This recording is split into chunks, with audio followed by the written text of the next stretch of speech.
What happens when a man who has everything, a man who architects his life with the precision of a hawk, decides to risk it all for a moment of pleasure? We're not talking about a simple mistake.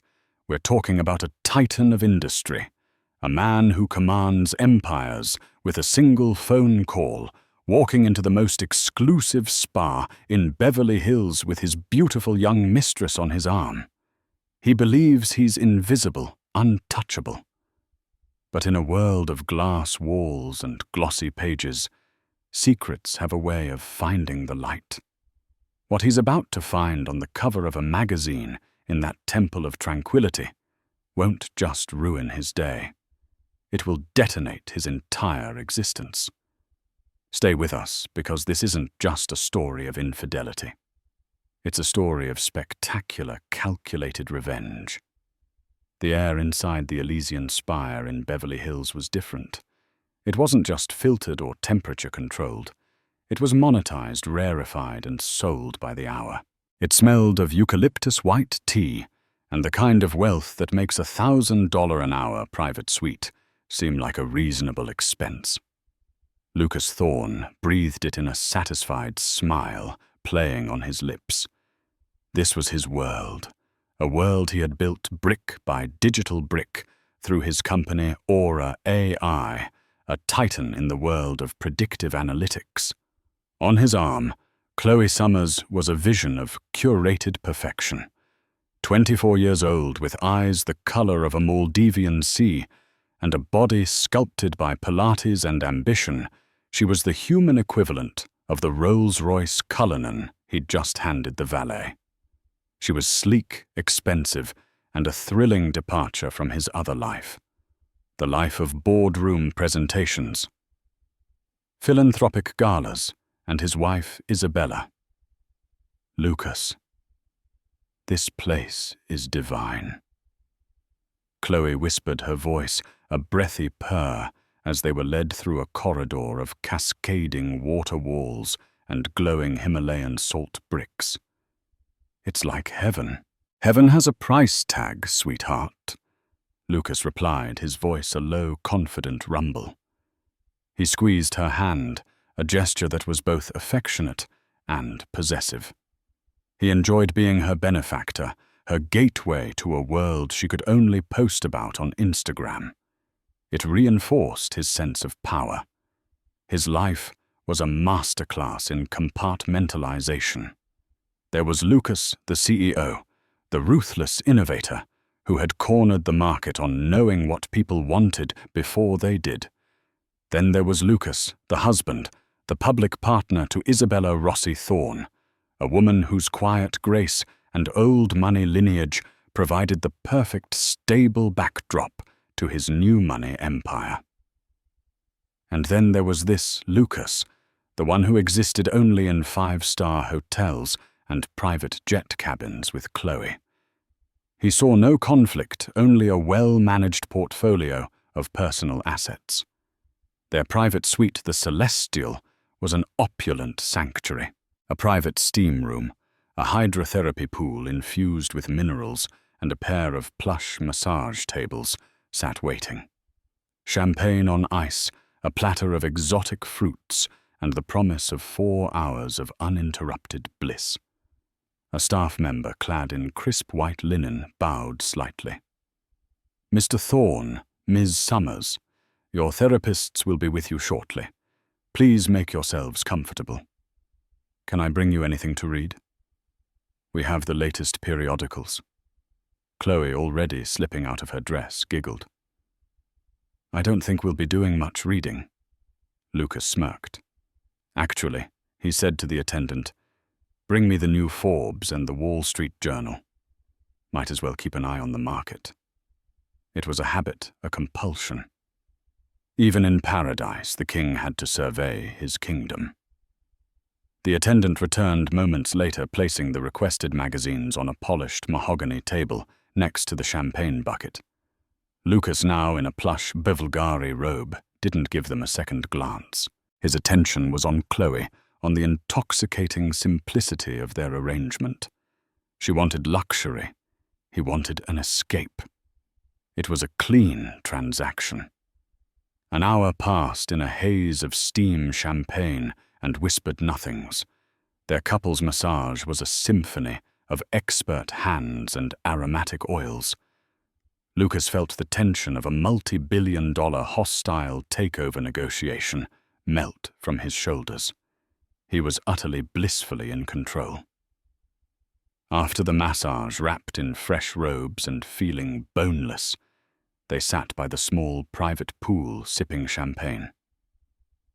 Chloe was scrolling through her phone, no doubt crafting the perfect envy-inducing post that vaguely alluded to her current location without giving away any compromising details. Lucas, feeling a familiar itch of ambition, reached for the magazines. He picked up the Wall Street Journal first, scanning the headlines. A rival company was stumbling. Good. A market trend was shifting in Aura AI's favor. Excellent. He put the paper down, a predator's satisfaction settling in his gut. He then casually picked up the fresh, glossy copy of Forbes. He was expecting the usual cover, some aging tech billionaire he despised, or a fresh-faced startup founder he'd eventually acquire and dismantle. But the face staring back at him was not a rival. It was not a stranger. It was his wife. The blood drained from his face, a cold shock wave that seemed to solidify the champagne in his veins into shards of ice. It was Isabella. But not the Isabella he knew, the one who curated art exhibits and organized charity balls. This was a different turn. Woman. Her dark hair, usually styled in a soft, elegant chignon, was pulled back in a severe, powerful ponytail. Her gaze, directed straight at the camera, was not one of quiet grace, but of formidable, unshakable confidence. She was visibly pregnant, one hand resting protectively, possessively on her rounded stomach, their child, and the headline emblazoned in bold white letters across her chest was a gunshot in the silent room. The Phoenix of Silicon Valley. Isabella Rossi's Terrigen is about to remake the world, and she's doing it by betting against husband, Lucas Thorne's entire empire. The magazine slipped from his numb fingers, landing on the wet marble topple floor with a soft slap. The sound echoed in the sudden deafening silence of his mind. Lucas. What is it? You look like you've seen a ghost, Chloe said, looking up from her phone. Her brow furrowed with concern. He couldn't speak. He could only stare at the image on the floor. His pregnant wife, on the cover of Forbes, the founder of a company he had never heard of. A company positioned as a direct rival to his own. He picked up the magazine, his hands trembling for the first time in years. He flipped it open, his eyes scanning the text in a blur of panic and disbelief. The article was a masterpiece of narrative journalism. It painted Isabella as a visionary, a sleeping giant who had been quietly building a revolutionary green tech company right under his nose. Terrigen Innovations. It detailed her securing of massive European Union green energy grants, her poaching of top-tier talent names. He recognized people who worked for him, and a recent colossal deal with the automotive giant Volkswagen for next-generation battery technology. A deal Aura AI's industrial division had been aggressively pursuing for 6 months. The article quoted her.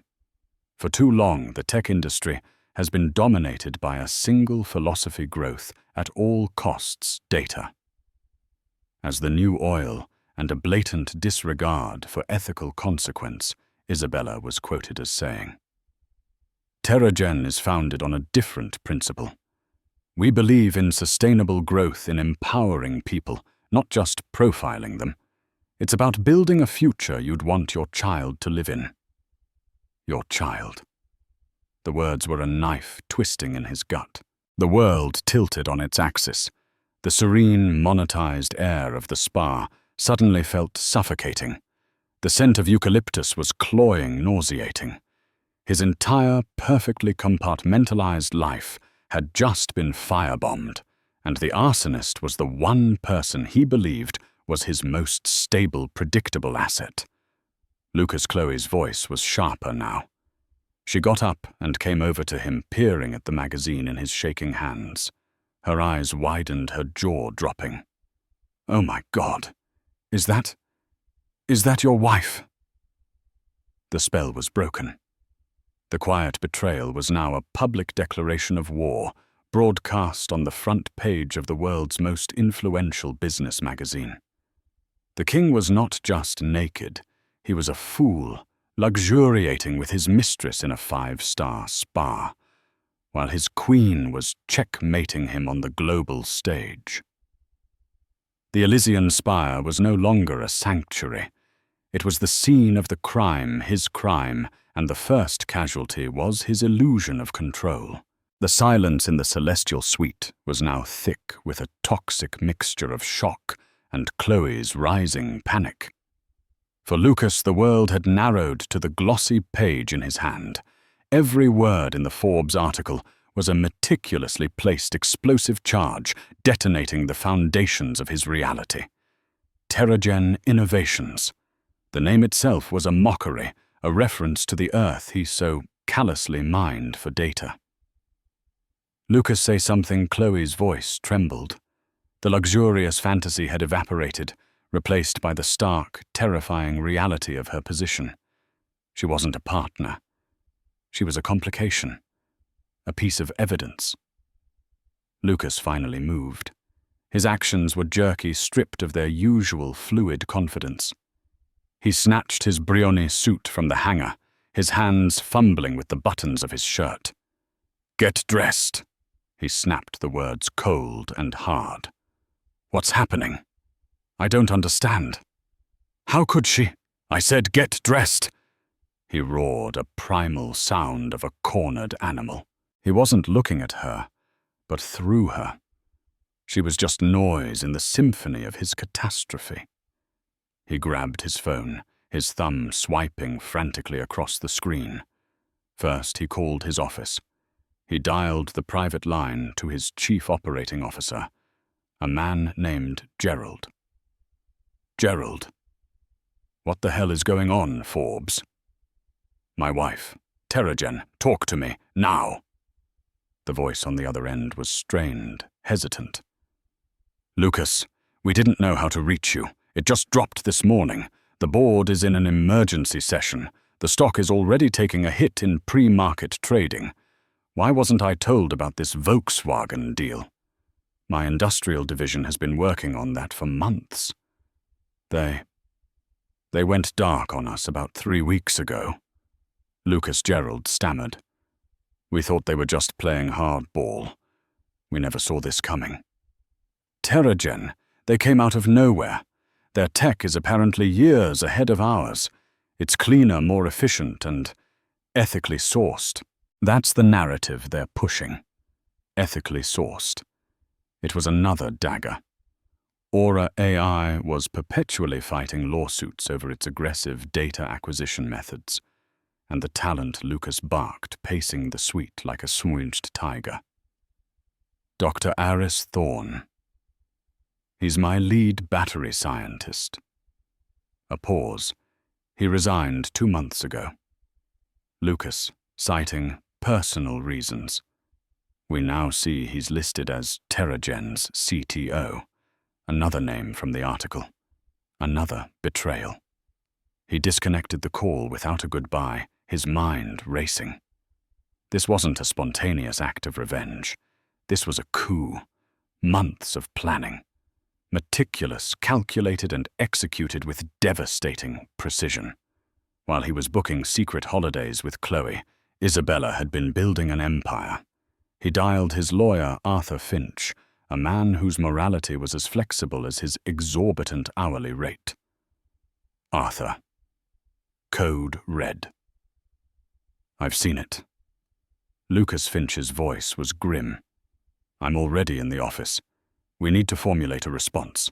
A press release. A counter-narrative. Forget the narrative, Lucas snarled. I want to know how she did it. The money. Where did she get the capital to build this thing? Her family trust. I'd know. From what I can gather in the last hour. Lucas Finch said, his tone low. The initial seed funding came from the sale of her art collection, the one you dismissed as a hobby. The Monet, the Degas. She sold them privately 6 months ago. Quietly. For over $100 million. Lucas stopped pacing. The blood in his veins turned to ice.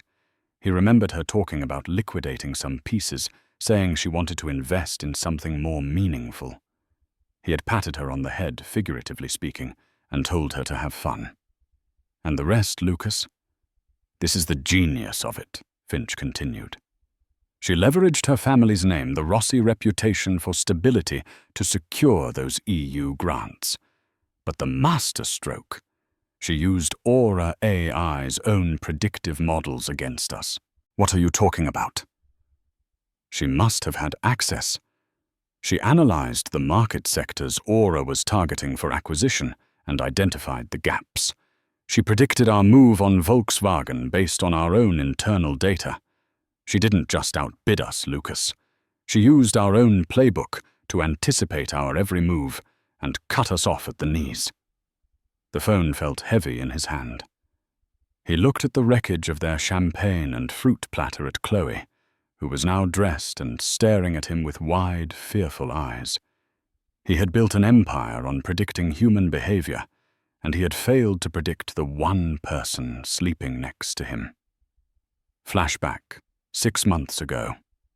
The scene was their cavernous, minimalist mansion in Atherton. It was late. Isabella sat in the dark of the living room, a single glass of water on the table in front of her. She was waiting. Lucas had called to say he was stuck in a late-night board meeting that had run over. An unfortunate but necessary evil of his position, he'd said. Her phone buzzed. It was a notification from a piece of spyware she had paid a discreet cybersecurity expert a small fortune to install on Lucas's devices a week prior. A decision that had made her feel sick to her stomach, but one she knew she had to make. For weeks, the small inconsistencies had been piling up. The vague business trips, the scent of a perfume that wasn't hers on his suit jacket, the emotional distance that had grown into a chasm. The notification was an alert for a credit card charge, not the corporate card, but a private one he thought she didn't know about. A charge for $2,000 at a restaurant named Cielo, time-stamped 30 minutes ago, not a boardroom. And then a second alert, a charge at the St. Regis Hotel. The confirmation didn't bring the explosion of rage she had expected. It was a cold, quiet certainty that settled deep in her bones. The grief was immense, a physical weight that made it hard to breathe. She clutched her stomach where the first secret stirrings of their child were beginning. This betrayal wasn't just against her. It was against this new life. She cried then silent, gut-wrenching tears for the man she thought she had married and the future she thought they would build. But as the dawn light began to creep through the floor-to-ceiling windows, the grief began to cool, hardening into something else. Resolve. She would not be a victim. She would not be the humiliated wife in a messy public divorce, fighting for scraps of an empire she had helped build through her support and social maneuvering. The Rossis did not crumble. They endured. They strategized. She thought about Lucas's arrogance, his belief that her world of art and philanthropy was trivial. She thought about his obsession with Aura AI, his God's eye view of the world. And in the depths of her despair, an idea began to form. A terrifying, audacious idea. She wouldn't just leave him. She would beat him at his own game. The next day, she called David Chen, Dr. Aris Thorne from the Forbes article. He was a brilliant scientist, a man with a conscience who she knew was growing increasingly disillusioned with Lucas's ethics. She met him at a small, unassuming coffee shop, far from the prying eyes of Silicon Valley. She laid it all out, her plan for a new company, a company built on the sustainable technologies David was passionate about, a company that would be the antithesis of Aura AI. David was skeptical at first. Isabella, with all due respect, Lucas would crush us. He has endless resources. He has resources, but he also has arrogance. Isabella said, her voice steady. That's his weakness. He won't see me coming. And I have an advantage you don't know about. She leaned forward. I have access to the mind of my enemy. I live with it. I know how he thinks, how he plans. And more importantly, I think I can get access to Aura's own predictive models. She explained her theory, how she could use his own technology to map out his future strategies and build a company that would intercept his every move. It was a gambit of incredible risk, but as David saw the fire in her eyes, the cold, calculated determination that had replaced her gentle demeanor, he began to believe. He was in. Terragen Innovations was born not in a boardroom, but over a cup of coffee, forged in the fires of betrayal. Present day. The Elysian Spire. Back in the spa suite, the reality of this long con crashed down on Lucas. He had been played, masterfully.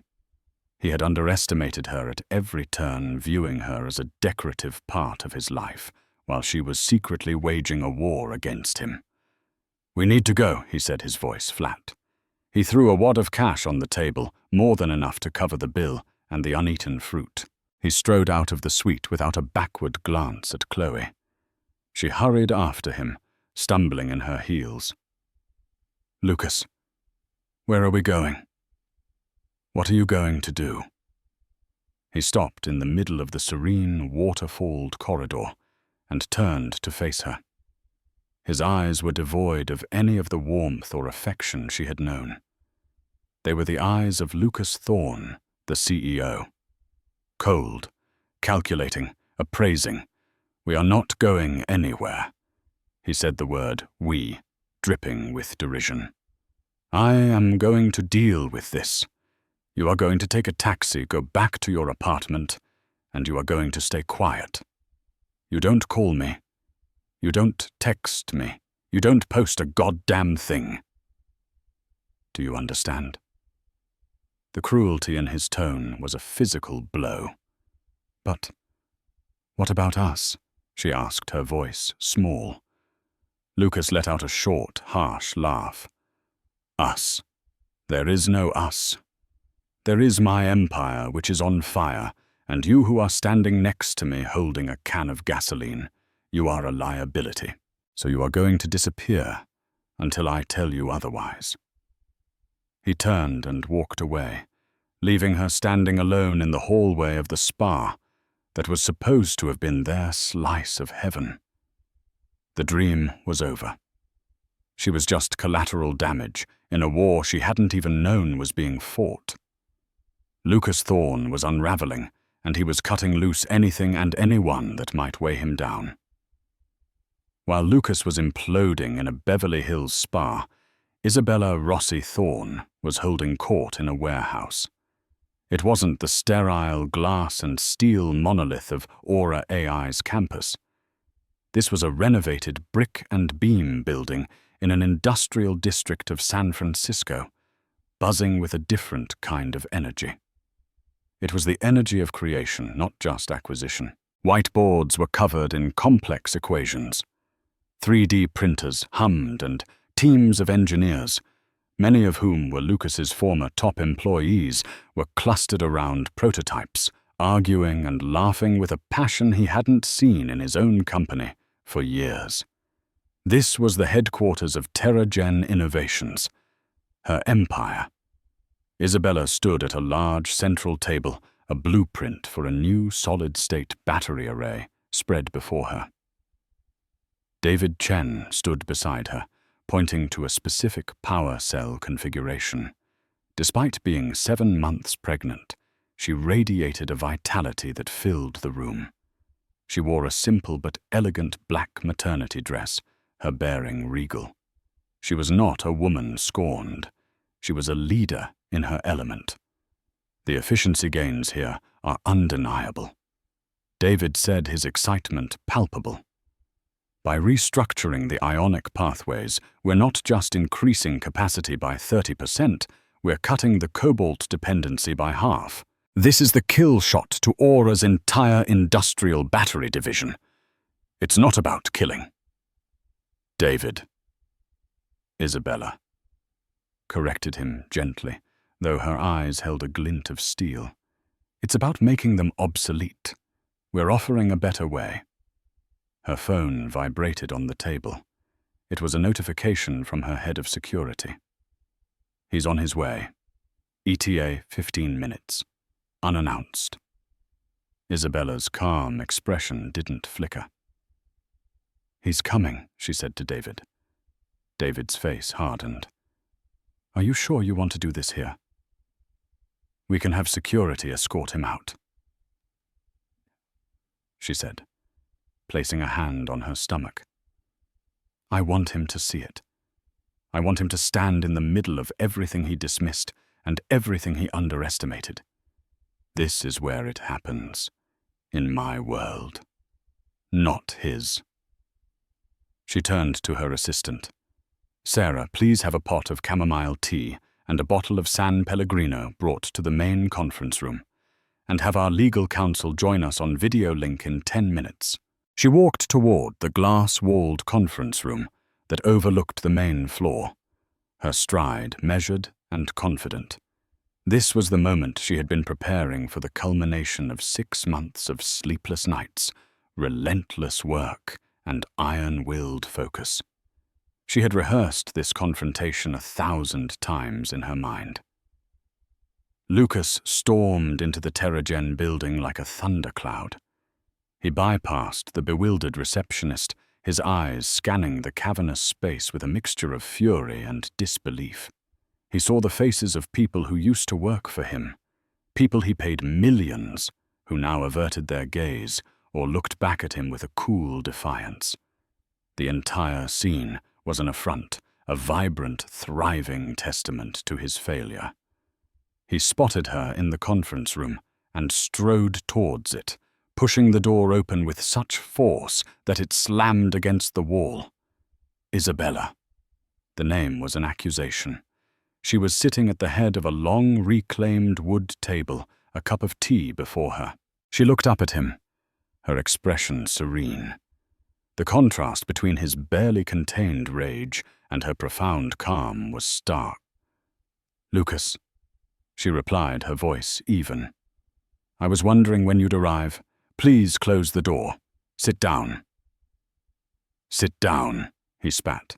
You detonate a bomb under my life, my company, and you offer me a seat. What is this? What have you done?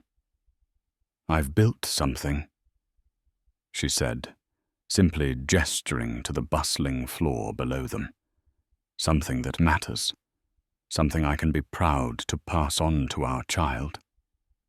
Our child? He scoffed, the sound ugly. You use our child as a prop on the cover of a magazine for a corporate hit job. After everything I've given you, the life, the homes, the status, Isabella let him vent her fingers, steepled before her. She let the storm of his ego break against her wall of composure. When he finally paused, breathless with fury, she spoke. The life you gave me, Lucas, was a gilded cage. The status you gave me was as your beautiful, compliant wife, an accessory. And while I was playing that part, you were otherwise engaged. With Chloe Summers, at the St. Regis, and the peninsula in Hong Kong, and the villa in Lake Como. I have dates, receipts, travel manifests. Shall I go on?" The color drained from Lucas's face. He had assumed this was about business, about ambition. He hadn't truly comprehended that she knew everything. "You think this is about revenge for your sordid little affair?" Isabella continued, her voice dropping to a lower, more dangerous register. "Oh, Lucas, your infidelity was the catalyst." "Yes. It was the insult that woke me up. But this," she gestured around her again, "this is not revenge. This is a correction. A market correction." "You used me," he whispered, the realization dawning. "I learned from you," she corrected him. "I learned that information is power. And while you were busy buying data from millions of strangers, you never bothered to understand the person sleeping next to you. So I used the tools you love so much. I installed a keylogger on your network, a simple piece of software. It's amazing what you can find in late-night emails to offshore shell corporations and encrypted chats with your more morally flexible board members." On the large screen at the end of the room, the face of Isabella's lawyer, a sharp-faced woman named Ms. Albright, appeared. "Ms. Albright has a summary for you," Lucas, Isabella said. "Mr. Thorne." The lawyer began, her voice crisp and professional. "Over the past 6 months, we have compiled a significant dossier. It details a pattern of insider trading related to the Apex Pharma acquisition wire fraud, connected to 3 shell companies in the Cayman Islands, used to hide losses, and a conspiracy to manipulate market prices by intentionally releasing a flawed security patch, which you then shorted. The evidence is compelling. The SEC would be very interested. The DOJ, even more so." Lucas finally slumped into a chair, his body suddenly devoid of strength. He was staring at total annihilation. Not just a corporate defeat, but financial ruin and prison time. "What do you want?" he asked, his voice a hoarse whisper. His empire was ashes, and she was holding the matchbook. Isabella leaned forward, her eyes locking onto his. The Queen's gambit was on the board, and it was time for the final move. "I want a quiet divorce," she said. "No public fight, no drama. You will walk away, and the official story will be one of amicable separation and your desire to pursue new, smaller ventures." And he knew there was more. And she said, her voice dropping the final hammer, "You will cede your majority stake in Aura AI. All 51% of your voting shares. You will transfer them to a holding company controlled by TerraGen." He stared at her, uncomprehending. "You want to take my company?" "I want to absorb it," she clarified, her tone devoid of emotion. "Aura's predictive technology is powerful, but it's poisoned by your methods. Subsumed into TerraGen. Under my ethical oversight, its power can be used for good, predicting climate shifts, optimizing food distribution, modeling sustainable urban growth. I'm not taking your company, Lucas. I'm redeeming it, and if I say no, if I fight you..." He challenged, a last flicker of his old defiance. Isabella's gaze was unwavering. "If you say no, then Ms. Albright forwards her entire file to the Southern District of New York. Your assets will be frozen by lunch tomorrow. You'll be a front-page Sundal by evening, and Chloe Summers will be subpoenaed as a witness. Your life as you know it will cease to exist. You will lose everything, and you will go to prison. Your child will know you only through photos and cautionary tales. She stood up, walking to the glass wall and looking down at her new world. "So you have a choice, Lucas," she said, not looking at him. "Sign the papers and you get to walk away with your dignity, or what's left of it, and enough of your personal wealth to live comfortably. Or you can refuse, and I will burn your kingdom to the ground and salt the earth behind it. The choice is yours. You have 24 hours.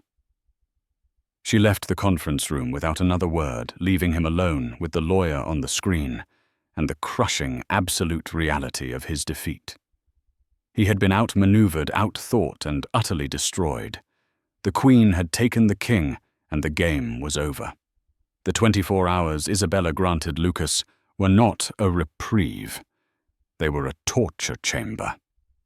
He spent the first 12 barricaded inside Arthur Finch's war room, a place that had once been the strategic heart of his triumphs, now transformed into the morgue for his empire. The air, usually electric with ambition, was stale with the stench of defeat. Finch, a man who had made a living turning predators into victims and scandals into footnotes, looked ashen. The fight had gone out of him. "It's not just a case, Lucas. It's a symphony," Finch said, his voice raspy. He gestured to a massive screen, displaying a complex web of flowcharts and documents. "Albright didn't just find evidence. She's composed a masterpiece of your ruin." He brought up the first exhibit, the Apex Pharma acquisition. "Remember Daniel Cortland?" Finch asked. "The board member you forced out last year. He's their star witness. He's provided a sworn affidavit, complete with transcripts from a burner phone you used, detailing how you deliberately shorted Apex stock based on non-public information about their failed clinical trial information you acquired illegally." Lucas stared at the transcript, his own words arrogant and dismissive, damning him from the past. "He has no proof. It's my word against a disgruntled employee." "Not anymore," Finch countered, clicking to the next slide. It showed a series of offshore transactions, a digital breadcrumb trail leading from a shell corporation in the Cayman Islands to a trust controlled by Lucas's estranged half-brother. Isabella's forensic accounting team is top tier. They unraveled it. They can prove you paid Cortland for his silence and then cut him out. They're not just painting you as a criminal, Lucas. They're painting you as a cheap one. He moved on relentlessly. The wire fraud. The shell company's Prosperity Holdings, Oceanic Ventures, names Lucas had chosen in a fit of hubris, now laid bare as simple instruments of theft. Finch showed how he had funneled funds meant for R&D into these accounts to inflate Aura's quarterly earnings reports, a move that had netted him hundreds of millions in performance bonuses. Lucas felt a cold sweat prickle his skin. He had always believed himself to be insulated, protected by layers of legal complexity and the sheer power of his name. He had never imagined that the person with the will to unravel it all was sleeping in his own house. And this, Finch said, his voice dropping, is the kill shot. He switched the screen to a simulation of news headlines and social media feeds. Forbes Tech. Titan. Lucas Thorne accused of massive fraud by pregnant wife. Bloomberg. Aura AI stock plummets. Amid SEC investigation into CEO's criminal conduct. Twitter. Thorne fraud trends worldwide. Memes of Isabella as a avenging angel and Lucas as a cartoon villain go viral. This isn't a battle we can win in court. Lucas Finch explained his professional veneer, cracking to reveal genuine alarm. Because the trial won't happen in court.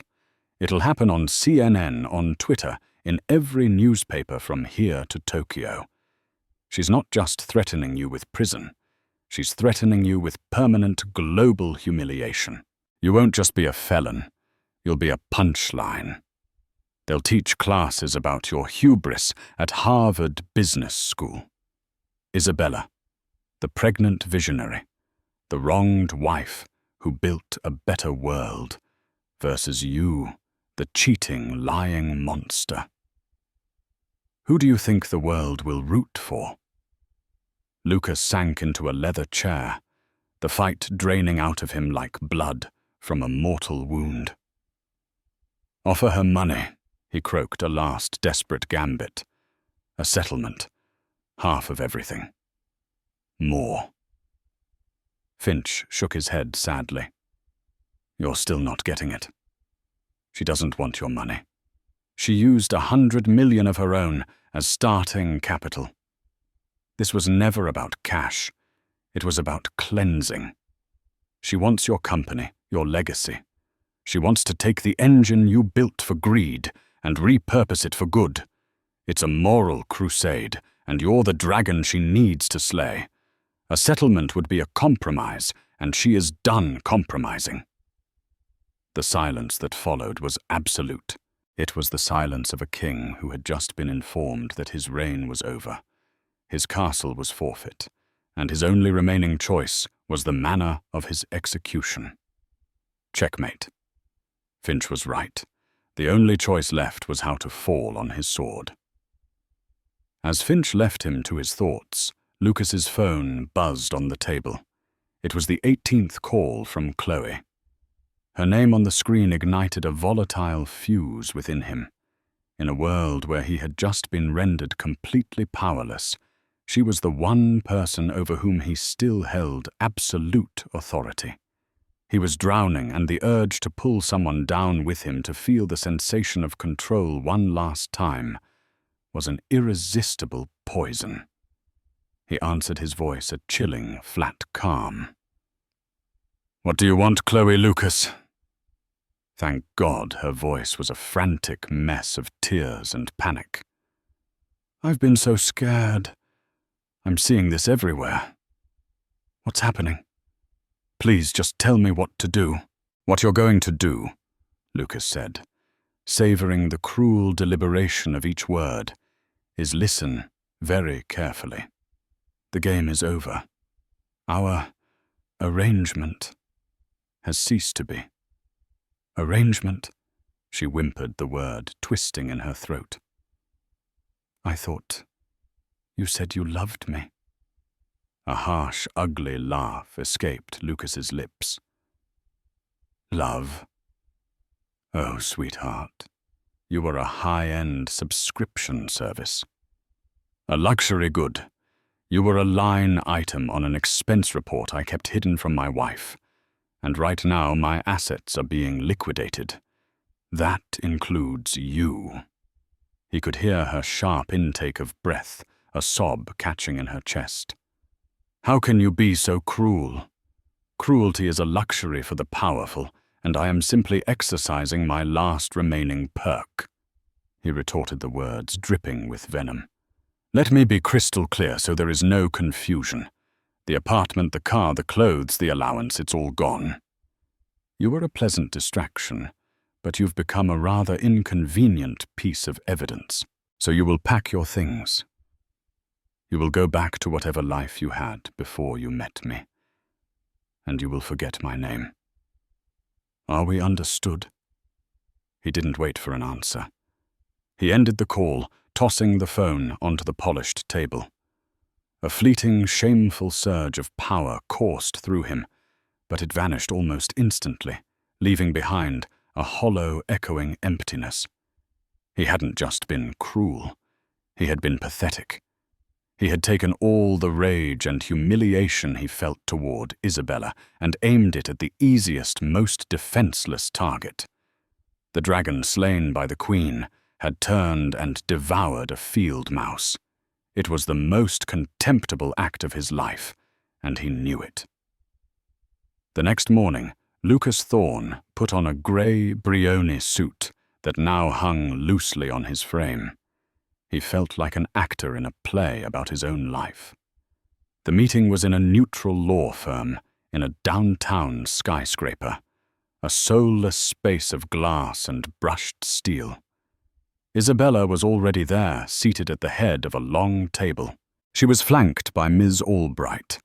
Isabella's pregnancy was more pronounced now, and she possessed a monumental calm, a gravitational center of serenity in a room thick with tension. He, in contrast, felt like a ghost. He sat down opposite her, avoiding her gaze. The documents were a mountain, a thick white stack of paper that represented the sum total of his life's work. The signing began. Finch would slide a page in front of him, pointing to the line. The rustle of paper was the only sound. Signature 1. Ceding his role as chairman and CEO of Aura AI. He felt a physical jolt, as if a limb had been amputated. Signature 2. Authorizing the transfer of his 51% controlling shares to Terrigen's holding company. The pen scratched loudly in the silence. He was signing away his name, his power, his identity. Signature 3, a non-disclosure agreement of brutal permanent totality. He was agreeing to be silent, to be erased. With every stroke of the pen, he felt himself diminishing. He finally forced himself to look up at her. He had expected to see triumph in her eyes, or hatred, or satisfaction. He saw none of it. He saw only a quiet, sad finality. The look a doctor gives when they have done everything they can, but the patient cannot be saved. When the last page was signed, he pushed the pen away. It was over. He stood up, his body feeling heavy and old. There were no words to say. He had built an empire, and he had just signed its death certificate and handed it to its conqueror. As he turned to walk out of the room, out of her life, out of his own, her voice soft but clear cut through the silence. "Lucas." He stopped, his back still to her. "The baby," she said. He could feel her composure, her strength radiating across the room. "It's a girl. I'm going to name her Sophia." He flinched, the news a bittersweet dagger. "After she's born," Isabella continued, her voice unwavering, "if you decide you want to be a father to her, a real father, not just a benefactor, the path will be open. But it will be on my terms, and you will have to earn every single step. That life you will have to build from nothing." He couldn't speak. He couldn't turn around. The offer wasn't an act of grace. It was the ultimate challenge. She wasn't just taking his kingdom. She was showing him the long, arduous path to rebuilding his own soul. He gave a slight, almost imperceptible nod and walked out of the door, not looking back. The latch clicked shut behind him, a sound that definitively and irrevocably separated Lucas Thorne, the Titan, from whatever man was left. 3 months later, the dust from the corporate earthquake had not so much settled as it had been reformed into a new landscape. The name Lucas Thorne, once a synonym for ruthless innovation, was now a whisper, a cautionary tale told in hushed tones in Silicon Valley boardrooms. In his place, a new name reigned: Isabella Rossi. She was no longer a wife or a socialite. The media had crowned her with titles like the conscientious CEO and the Phoenix of Tech, a visionary who had not only foreseen the future, but had built it on a foundation of ethics. The monolithic skyscraper in San Francisco that once bore the cold, sterile logo of Aura AI was now the Terrigen Global Center, its name a promise of renewal etched against the sky. Inside, the transformation was more than just cosmetic. The atmosphere of fear and brutal competition that had defined Aura's culture had been replaced by a palpable buzz of collaborative energy. Whiteboards, once used for mapping out corporate takeovers, were now filled with diagrams for sustainable agriculture and clean water initiatives. Isabella had surgically excised the soul of the old company and transplanted a new one.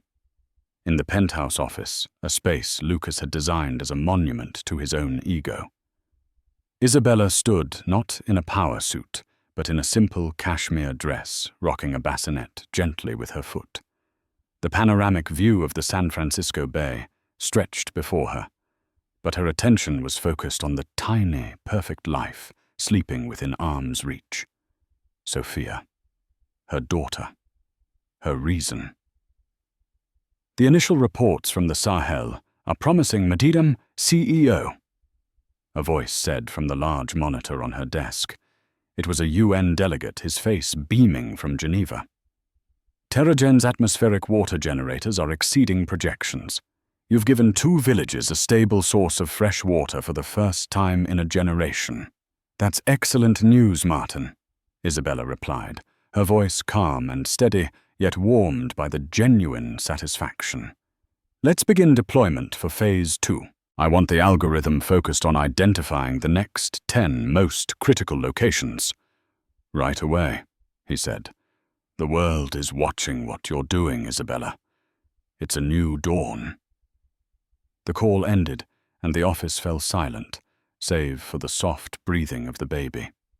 David Chen entered, holding a tablet, his face alight with the passion of a scientist finally unleashed. The Sahara reforestation models are...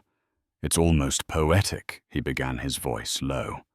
We're using the old Aura prediction engine, the one Lucas used to predict market crashes for profit, to model symbiotic planting patterns. It's predicting how acacia trees can provide shade for desert dates, which in turn enrich the soil for hardy grasses. We're not just planting trees, Isabella. We're using his own weapon to resurrect a dead ecosystem. The irony is staggering.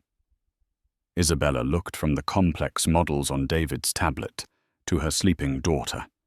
It was never about irony, David. It was about purpose. He built a tool to dominate the world. We're using it to heal the world. That's the legacy I want for her. She gently stroked Sophia's cheek. The cost of this victory had been immense. The death of her marriage, the painful necessity of her ruthless gambit. But in these moments, looking at the tangible good they were creating and the peaceful face of her child, she knew with every fiber of her being that she had made the right choice.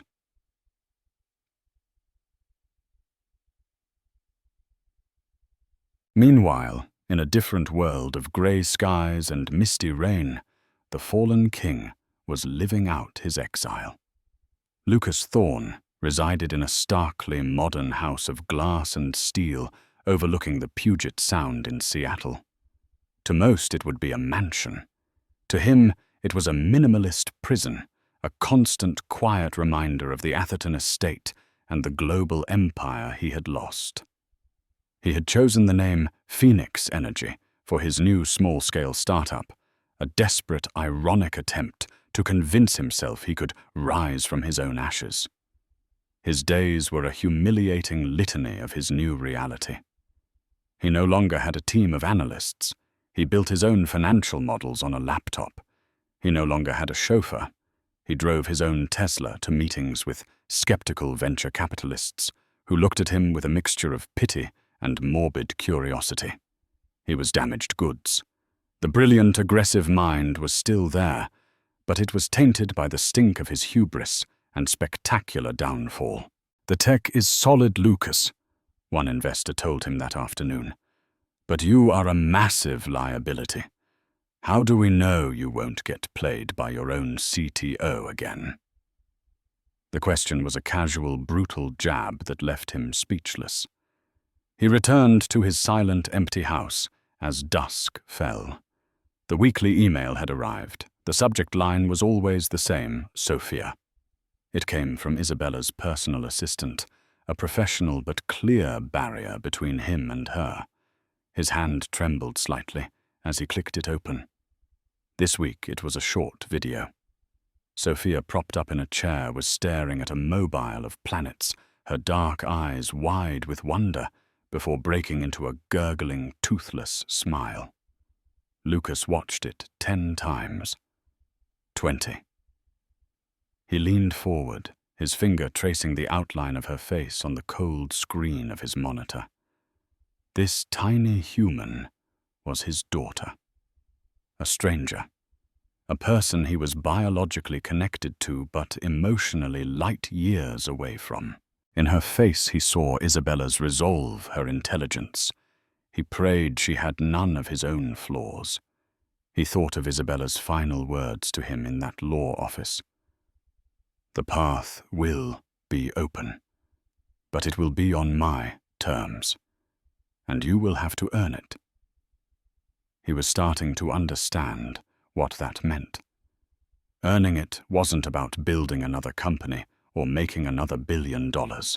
It was about dismantling the man he had been, piece by painful piece, and seeing if there was anything worthy left to rebuild. The road ahead was terrifyingly long, and he was taking the first uncertain steps entirely alone. Thousands of miles away in the quiet stacks of an Ohio community college library, Chloe Summers was taking her own first steps. The shame of being the millionaire's mistress had followed her home a scarlet letter in the digital age. But after weeks of hiding, she had emerged not defiant, but determined. She enrolled in classes, worked a part-time job at a coffee shop, and was slowly, painstakingly building a life that was entirely her own. During a study break, she scrolled through Instagram, a habit she was trying to break. A post caught her eye. It was from a girl no older than 19, posing on the hood of a new Maserati, tagging a real estate mogul in his 50s. The caption was a gushing tribute to his generosity. Chloe felt a familiar, sickening lurch in her stomach. She saw her own naive reflection in the girl's sparkling eyes. Her first instinct was to keep scrolling to mind her own business. It wasn't her problem. But then she remembered the cold, dismissive tone in Lucas's voice. As he cut her loose, the feeling of being disposable of her entire world, vanishing with a single phone call. Her fingers flew across the screen, composing a direct message. "Hi," she wrote. "You don't know me, and this is going to sound weird, but I just saw your post. I was once in a situation that looked a lot like yours. The gifts are amazing. The travel is intoxicating, and he makes you feel like the absolute center of the universe. I get it. But please, from someone who has been there, don't let his world become your entire world. He makes you feel like a queen, but you're a guest in his kingdom. Use this time and this opportunity to build your own. Finish your degree. Start a business. Save your own money. Make sure that if the day comes when he decides you're no longer convenient, you have a foundation to stand on that is completely, unshakably your own. Have your own parachute, because I promise you they won't hesitate to cut your cord." She hit send, her heart pounding. It wasn't bitter. It was a warning, an act of solidarity. It was the advice she so desperately wished someone had given her. In that moment, Chloe Summers was no longer a victim. She was a survivor turning her scars into a map for someone else.